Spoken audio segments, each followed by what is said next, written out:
Corona काल में oxygen की जरूरत को देखते हुए प्रधानमंत्री ने आज 35 ऑक्सीजन संयंत्र किए देश को समर्पित। रायपुर के ऑक्सीजन संयंत्र का भी किया लोकार्पण।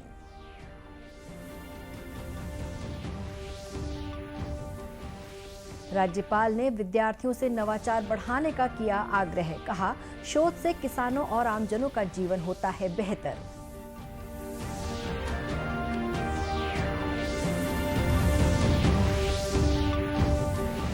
देश में अब तक 92.5 करोड़ से ज्यादा कोविड रोधी टीके लगाए गए। पिछले 2 महीनों में रायपुर जिले में कोरोना से कोई भी मृत्यु नहीं।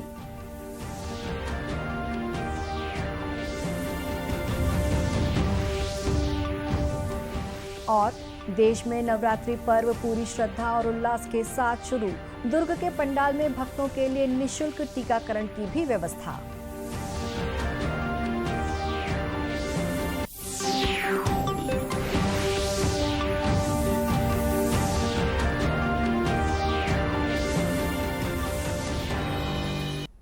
नमस्कार, आप देख रहे हैं दूरदर्शन समाचार। मैं हूं शुभ्रा भट्टाचार्य। अब समाचार विस्तार से। प्रधानमंत्री नरेंद्र मोदी ने आज एक कार्यक्रम में 35 राज्यों और केंद्र शासित प्रदेशों में पीएम केयर्स फंड के अंतर्गत बनाए गए पीएसए ऑक्सीजन संयंत्र राष्ट्र को समर्पित किए। इसके साथ ही अब देश के सभी जिलों में पीएसए ऑक्सीजन संयंत्र की सुविधा उपलब्ध हो जाएगी। उल्लेखनीय है कि पीएम केयर्स फंड के तहत देश भर के 1224 ऑक्सीजन संयंत्रों के लिए धनराशि मुहैया कराई गई है, जिनमें से 1100 संयंत्र शुरू हो चुके हैं। ये संयंत्र प्रतिदिन 1750 मीट्रिक टन से अधिक ऑक्सीजन उपलब्ध करा रहे हैं। प्रधानमंत्री ने आज राष्ट्र को 35 पीएसए ऑक्सीजन संयंत्र समर्पित किए। इस अवसर पर प्रधानमंत्री ने कहा कि पिछले 100 साल की सबसे बड़ी चुनौती का सामना करने के लिए ये सरकार की प्रतिबद्धता है। जीवन को आरोग्य बनाने का समाधान दिया है। वहीं से आज देश भर में अनेक नए ऑक्सीजन प्लांट्स का लोकार्पण हुआ है। ये देश के अलग अलग राज्यों में ऑक्सीजन प्लांट्स की नई सुविधा के लिए मैं आप सभी को, देशवासियों को बहुत बहुत बधाई देता हूं। साथियों, 100 साल के इस सबसे बड़े संकट का सामना हम भारतीय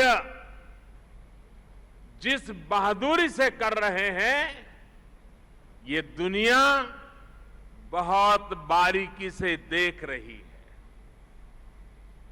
कोरोना से लड़ाई के लिए इतने कम समय में भारत ने जो सुविधाएं तैयार की, वो हमारे देश के सामर्थ्य को दिखाता है। रायपुर के डॉक्टर भीमराव अंबेडकर अस्पताल परिसर में भी पीएम केयर्स फंड से निर्मित ऑक्सीजन संयंत्र का आज लोकार्पण किया गया। इस मौके पर रायपुर के सांसद सुनील सोनी ने कहा कि ये प्लांट केंद्र सरकार की कोरोना के विरुद्ध लड़ाई की तैयारी दिखाता है। और जो कोरोना कालखंड में हमने जो ऑक्सीजन की जो आवश्यकता और महत्ता को समझा था, और जिस समय जरूरत थी लोग भटक रहे थे, लेकिन आज जो है पूरा तैयारी कोरोना से लड़ने, अन्य बीमारियों से लड़ने, भविष्य का इंफ्रास्ट्रक्चर तैयार करने, परमानेंट हेल्थ इंफ्रास्ट्रक्चर तैयार हो, इस बात को लेकर आज ऑक्सीजन प्लांट हमारे लिए, सबके लिए बहुत काम आएगा। और एक अच्छा इलाज सभी हमारे छत्तीसगढ़ के अस्पतालों में होगा। सभी स्वस्थ होकर जाए, अच्छे होकर जाए, यही मैं माता से प्रार्थना करता हूँ। इन संयंत्रों के संचालन और रखरखाव के लिए 7,000 से अधिक कर्मियों को प्रशिक्षण दिया गया है। वेब पोर्टल के जरिए इसकी निगरानी की जाएगी। राज्यपाल अनुसुईया उइके ने विद्यार्थियों से नवाचार करने का आग्रह करते हुए कहा कि आप ऐसा शोध करें जो किसान और आम जनों का जीवन बेहतर करने में मददगार हो। एक निजी विश्वविद्यालय के दीक्षांत समारोह को संबोधित करते हुए उन्होंने ये बात कही। इस मौके पर राज्यपाल ने मेधावी विद्यार्थियों को स्वर्ण पदक और उपाधियां प्रदान की। साथ ही कुछ शोधार्थियों को इस दीक्षांत समारोह में डिलिट की उपाधि भी दी गई। राज्यपाल ने इस अवसर पर कहा कि जो हम ज्ञान अर्जन करते हैं, विचार ग्रहण करते हैं, वो गतिशील और निरंतर चलने वाली प्रक्रिया है। उसे हमेशा अपडेट करने की जरूरत पड़ती है। ये तभी संभव है कि जो हमने शिक्षा ग्रहण की है उसके अनुकूल क्षेत्र में हम निरंतर कार्य करते रहें। राज्यपाल ने कहा कि आज हमारे सामने कोरोना के साथ साथ कई अन्य बीमारियों का खतरा भी बना हुआ है। कुछ समय पहले कोरोना के कारण भयावह स्थिति थी, परंतु हमारे वैज्ञानिकों ने इस चुनौती को स्वीकारा और महामारी से लड़ने के लिए हमारे देश में ही वैक्सीन विकसित की गई। इस अवसर पर छत्तीसगढ़ निजी विश्वविद्यालय विनियामक आयोग के अध्यक्ष डॉक्टर शिववरण शुक्ल तथा कई शिक्षाविद और गणमान्य नागरिक उपस्थित थे।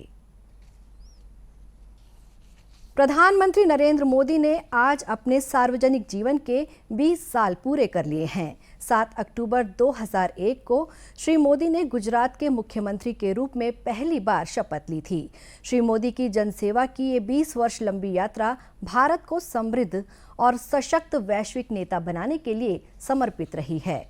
उनका मंत्र राष्ट्र प्रथम, विकास को बढ़ावा देने के लिए ही है। वर्ष 2014 में प्रधानमंत्री बनने के बाद उन्होंने लोगों की आधारभूत जरूरतों को पूरा करके नए युग की शुरुआत की है। पेश है एक रिपोर्ट। मोदी, मैं जब पहली बार मुख्यमंत्री बना और मेरा जो पहला बड़ा कार्यक्रम था वो भी गरीब कल्याण मेला था। रेलवे से रॉयल पैलेस, जिंदगी का रास्ता बड़ा कठिन होता है। कहानी एक जन नेता की जो दुनिया के सबसे शक्तिशाली नेताओं में से हैं एक। तो गरीब के घर पैदा हुए हैं, हमने गरीबी देखी है। दुनिया के सबसे बड़े लोकतंत्र के सबसे लोकप्रिय प्रधानमंत्री हैं नरेंद्र मोदी।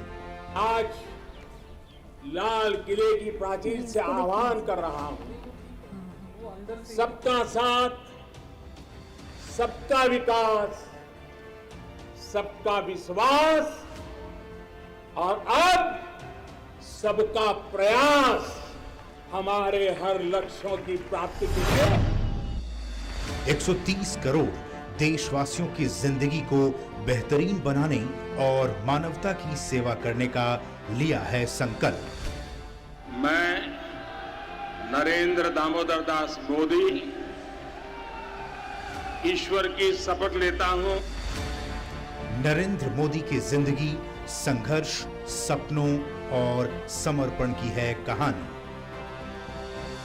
अक्टूबर 2001 में ली थी गुजरात के मुख्यमंत्री के रूप में पहली बार शपथ। नरेंद्र दामोदर दास मोदी। साल 2014 के चुनावी नतीजों में बीजेपी को पहली बार अपने दम पर दिलाई केंद्र की सत्ता।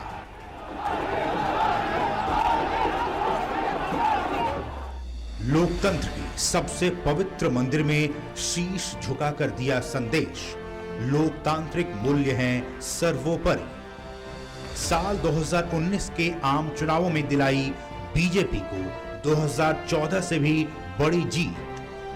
हम जिस प्रकार का देश बनाना चाहते हैं, देश को जिस गति से आगे ले जाना चाहते हैं, 125 करोड़ देशवासियों की भागीदारी के बिना यह संभव नहीं होगा।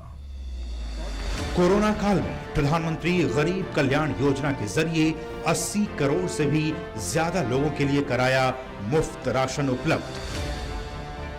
मैं अपने अनुभव से कह रहा हूं, यस,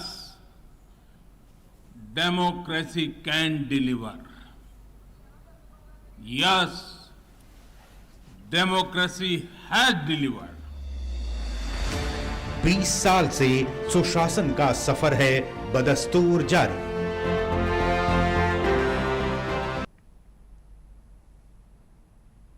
राष्ट्रव्यापी टीकाकरण अभियान के तहत देश में अब तक 92 करोड़ 50 लाख से अधिक कोविड रोधी टीके लगाए गए। स्वास्थ्य मंत्रालय ने जानकारी देते हुए बताया है कि कल 43 लाख से अधिक टीके लगाए गए और पिछले 24 घंटों के दौरान 20,000 से कुछ ज्यादा नए कोविड मामलों की पुष्टि हुई है, जबकि 24,000 से ज्यादा रोगी स्वस्थ हुए हैं। इस समय 2,40,000 से ज्यादा रोगियों का इलाज किया जा रहा है। सक्रियता की दर केवल 0.72% रह गई है। कोविड महामारी की शुरुआत से अब तक 3 करोड़ 32 लाख से ज्यादा रोगी ठीक हो चुके हैं। कल 14,31,000 कोविड नमूनों की जांच की गई। इधर छत्तीसगढ़ में भी टीकाकरण अभियान जोर शोर से जारी है। टीकाकरण के आंकड़ों पर नजर डालें तो बहुत जल्द प्रदेश के 2 करोड़ लोगों को कोविड रोधी टीका लग जाएगा। अब तक 1 करोड़ 39 लाख से ज्यादा लोगों को कोविड टीके की पहली खुराक और 55 लाख से ज्यादा लोगों को इस टीके की दोनों डोज लग चुकी हैं। प्रदेश में सक्रिय मामलों की संख्या में लगातार कमी आ रही है। वर्तमान में सक्रिय मामलों की संख्या लगभग 200 के आसपास है। उल्लेखनीय है कि रायपुर जिले में पिछले 2 महीनों के दौरान किसी भी कोरोना संक्रमित व्यक्ति की मृत्यु नहीं हुई है। पूरे देश में आज से शारदीय नवरात्रि का पर्व पूरी श्रद्धा और उल्लास के साथ शुरू हुआ। पिछले 2 सालों के दौरान कोविड महामारी का असर नवरात्रि के आयोजन पर भी पड़ा था, लेकिन इस वर्ष देश के लोगों ने श्रद्धा और उल्लास के साथ पूरी सतर्कता बरतते हुए नवरात्रि पर्व की शुरुआत की है। आज पहले दिन विभिन्न देवी मंदिरों में ज्योति कलश और जवारों की स्थापना की गई। साथ ही घरों में भी लोगों ने पूरी श्रद्धा से मां दुर्गा की आराधना की। आज सुबह से ही देवी मंदिरों में लोगों के आने का सिलसिला शुरू हो गया था। नवरात्रि को ध्यान में रखते हुए प्रशासन ने भी पूरी एहतियात बरती है। मंदिरों में सोशल डिस्टेंसिंग का कड़ाई से पालन करवाया जा रहा है। साथ ही भीड़ भाड़ वाले स्थानों पर लोगों से मास्क लगाकर जाने के लिए कहा जा रहा है। प्रधानमंत्री नरेंद्र मोदी ने नवरात्रि के पावन पर्व पर देशवासियों को शुभकामनाएं दी हैं। अपने ट्वीट संदेश में श्री मोदी ने कहा कि आने वाले दिन जगत जननी मां की आराधना में स्वयं को समर्पित करने के लिए हैं। प्रधानमंत्री ने कामना की कि नवरात्रि प्रत्येक व्यक्ति के जीवन में अच्छा स्वास्थ्य और संपन्नता लेकर आएगी। इधर मुख्यमंत्री भूपेश बघेल ने भी प्रदेशवासियों को देवी आराधना के पर्व की बधाई और शुभकामनाएं दी हैं। उन्होंने सभी के जीवन में सुख, समृद्धि और खुशहाली की प्रार्थना की है। मुख्यमंत्री ने कहा कि ये पर्व आराधना के साथ नारी शक्ति के सम्मान का भी पर्व है।